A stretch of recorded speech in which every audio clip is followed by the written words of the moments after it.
TNI Polri baku tembak dengan KKB di Ilaga, Puncak, Papua. Personel dari TNI Polri baku tembak dengan kelompok kriminal bersenjata KKB di wilayah Ilaga, Kabupaten Puncak, Papua. Insiden ini terjadi saat petugas hendak membawa motor milik tukang ojek yang tewas ditikam massa.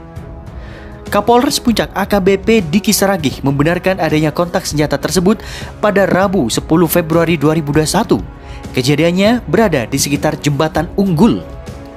Memang benar terjadi kontak tembak saat anggota hendak mengambil sepeda motor milik korban, Rusman Haidar, 30 tahun yang tewas dianiaya, kata AKBP Saragih di Kabupaten Puncak, Papua Rabu siang. Kronologinya berawal saat tim gabungan mendatangi TKP pembunuhan pada pukul 10 waktu Indonesia Tengah. Ketika hendak mengambil motor yang akan menjadi barang bukti, petugas ditembaki oleh KKB sehingga sempat terjadi baku tembak. Namun ketika tiba di TKP, motor tersebut sudah tidak berada di lokasi. Dugaan sementara, KKB sengaja memancing petugas TNI Polri untuk masuk perangkap mereka. Motor itu dipindahkan ke ujung Jembatan Unggul, namun kini sudah diamankan. Sementara itu, polisi belum bisa memastikan kelompok mana yang menganiaya korban hingga tewas. Kasus ini sementara masih dalam penyelidikan petugas. Jenazah Haidar saat ini sudah dievakuasi ke Timika dan selanjutnya dibawa ke Makassar untuk dimakamkan di kampung halamannya. TNI dan KKB kontak senjata di Intan Jaya, Papua. Baku tembak masih berlangsung. Aksi baku tembak antara TNI dan kelompok kriminal bersenjata KKB di Papua kembali terjadi pada Jumat 22 Januari 2021. Lokasi kontak senjata terjadi di Kampung Dititigi, Distrik Sugapa, Kabupaten Intan Jaya. Kepala Penerangan Komando Gabungan Wilayah Pertahanan 3 Kolonel IGN Suryastawa ketika dikonfirmasi mengatakan bahwa info dari lapangan benar terjadi kontak tembak antara KKB dengan Satgas Pamtas di Kampung Ditigi, Distrik Sugapa, Intan Jaya pada pukul 6:30 waktu Indonesia Tengah. Dia mengatakan hingga siang ini kontak tembak tersebut masih berlangsung.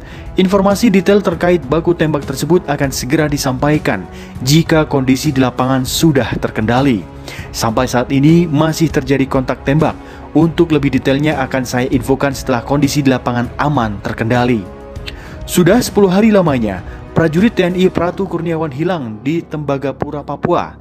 Anggota Satuan Tugas Pengamanan Daerah Rawan atau Pamrahwan yang bertugas di Pos Satgas Yonif 756 WMS di Kampung Singa hilang terseret arus sungai sejak 12 Januari 2021.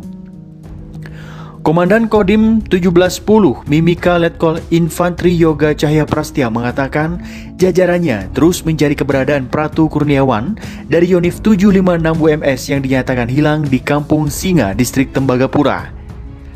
Kami masih lakukan pencarian. Kalau tidak ada hambatan, besok Komandan Yonif 756 WMS akan datang ke Timika. Yang jelas, kami akan merilis secara jelas kronologi sampai hilangnya prajurit itu, ujar Letkol Yoga di Timika, Papua, Rabu 20 Januari 2021. Sebelumnya, Pratu Kurniawan bersama rekan-rekannya melaksanakan patroli rutin di sekitar kampung yang berada di wilayah dataran tinggi Mimika, arah timur kota Tembagapura tersebut pada Selasa 12 Januari 2021 siang. Saat melewati sebuah jembatan kayu, Pratu Kurniawan dilaporkan terpleset karena licin dan jatuh ke sungai. Melihat kejadian itu, rekan-rekan korban sempat berusaha menolong dengan cara mengejar hingga ke bawah aliran sungai. Anggota lain sempat berupaya menolong tapi tidak terkejar. Menurutnya, saat terjatuh ke dalam sungai, Pratu Kurniawan membawa perlengkapan seperti biasa saat prajurit TNI melakukan patroli. Sebelumnya pada 17 November 2020, Prada Hengki Sumarlin Zai yang juga anggota Yonif 756 WMS dinyatakan hilang di Kali Kabur dekat Kampung Banti, Tembagapura. Saat itu Prada Hengki bersama rekan-rekannya juga tengah melaksanakan patroli rutin di sekitar pos Kampung Banti, tempat mereka bertugas melakukan pengamanan. Pasang kupingnya, Pangdam Cendrawasih buka-bukaan soal daerah operasi KSB teranyar. Pangdam 17 Cendrawasih Majen TNI Ignatius Yogo Triyono menegaskan kelompok separatis bersenjata atau KSB di Papua diketahui terkonsentrasi di daerah tertinggal dan masyarakat ekonominya lemah. salah satunya di Kabupaten Intan Jaya, Papua. Kabupaten Intan Jaya ini tergolong rawan karena memang basis KSB dengan memiliki kekuatan sekitar 30 hingga 49 orang, ditambah bersenjatakan sekitar 15 pucuk senjata campuran baik dari rampasan, dari TNI Polri maupun senjata rakitan. Dan yang terbaru data dari Polda, mereka mendapatkan barang selundupan itu dari luar. Wilayah operasi yang kerap dilakukan oleh kelompok KSB ini, kata Yogo, ada di wilayah Sugapa, Intan Jaya, Gimba, dan wilayah lainnya. Sebagai catatan, pada Kamis 4 Februari 2021, terjadi kontak tembak antara KSB dengan anggota TNI di Titigi, Kabupaten Intan Jaya, Papua.